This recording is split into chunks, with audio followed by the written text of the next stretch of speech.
Heyo, my Planet Coaster friends, Johnny5 Alive here, and welcome back to another episode of Coaster Spotlight. And in today's video, we're going to be looking at No Guts, No Glory, The Ride to Victory, created by Lenny Vidivisi. So, stay tuned, and let's check it out.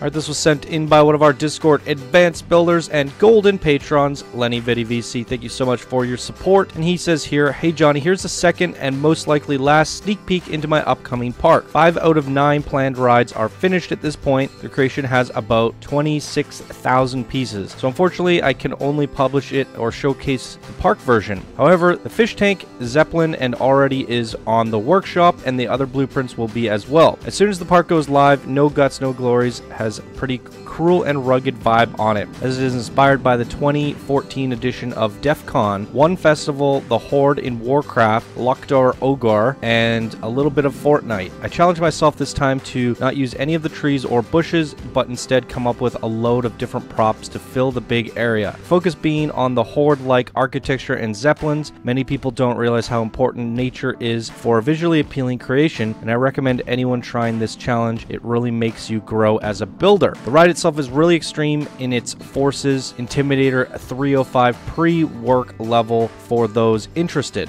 and the high chance for blackout/grayouts, but it's safe nonetheless. But let's come to the part that really makes my creation what they are. Here's the backstory. Oh boy.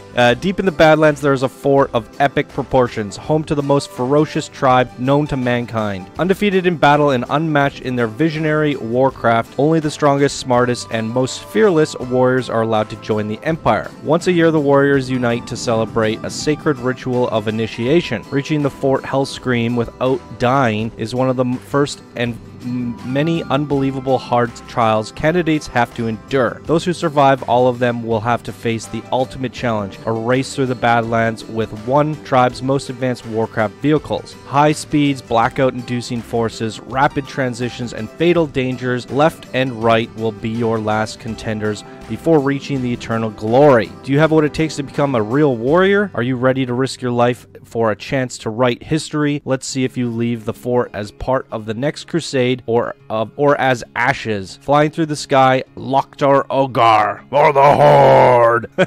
Alright, very cool, Lenny Vidivisi. It's a very interesting one today, so let's dive on into it. Boom, and there it is, everybody. No Guts, No Glory. Look at that sign. That is quite cool. We got some gems in there. Kind of has the look of the smiler. That is quite crazy.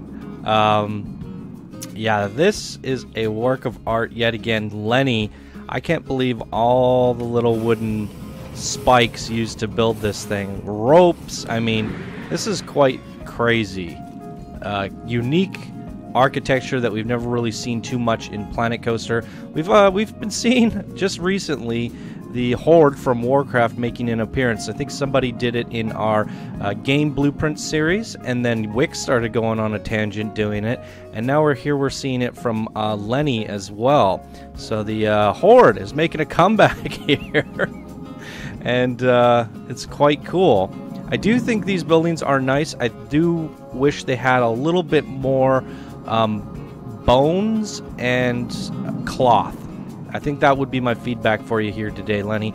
As you can see from these towers, they got some bones and cloth here, as well as these Zeppelins. Orc from the Horde really like to show off their colors, and I do think you see a lot of like beige, red, and white mixed in with the wood. And I think it's lacking a little bit of that here in these buildings. I'm just thinking like little red flags here and there. You know, you got a little bit here with the white canopy. I just think a little bit more of that would really sell it. But it looks really great nonetheless. Some pretty cool catapults and constructions going on down there. It's quite an impressive creation here. And if we look at the part count, this might blow up my computer. Let's see. 25,000 pieces, so definitely a lot of patience gone into placing all of these planks, wood pieces, etc. So really good job I quite like it. So we don't really have any guests in here. And it's going to take a while to load them up. So we're going to go into test mode. But before we do that, we're going to look at the nighttime lighting because it is also quite impressive. All the torches, little, I don't know what you call this, voodoo doll. Giant voodoo doll. Yeah, it looks really nice at nighttime. Lit quite well. These braziers, is that what they're called? Those are huge. They look amazing. Yeah, quite a phenomenal creation. Yet again, Lenny Vidivici. So, is this a dual synchronized coaster or is it not? So I saw some pieces. Okay. I was trying to find screenshots. I saw two coasters kind of running close to each other. Made me believe it was dual synchronized, but it in fact isn't. So let's try this. No guts, no glory, everybody. There's the stats if you want to see them, as well as the results. Let's give this a go.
So I noticed it's a little bit rough, and I think that has something to do with I think he used the 4-meter smoothing trick. He didn't mention it, but he tends to do that a lot on his coasters. So we're going to give it one more ride at daytime during track view, so it's not as rough of an experience, and I think it'll show the design of the coaster off a little bit stronger here using the track view.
Much better. Very smooth. Definitely, I think he used the 4-meter smoothing trick on this one here today. One thing I noticed while we were riding it, he put the red basic shapes underneath the water to create a pool of blood. That was quite an interesting, gruesome little detail there. Some pretty darn cool stuff in this one here, Lenny. I really like this art style you got going here. It's very unique. And as mentioned earlier, it seems like this orcish stuff is starting to take a hold. And I'm really curious to see. Maybe we can get, I can't remember the original creator of the orc tower that we saw in the Blueprint Spotlight, but maybe that creator, Wix and Lenny, can get together and make like an orcish theme park. I think that would be pretty darn badass. So really good job on this one here today, Lenny VC. And that's going to do it for this episode of Coaster Spotlight. If you guys enjoyed, please be sure to smash that like button. If you're new to the channel, subscribe for more daily Planet Coaster videos. And if you'd like to support the show to keep it going, you could do so by becoming a patron. All right, everybody, thank you guys so much for watching, and I hope you all have a wonderful day, and I'll see you in the next video. Bye now.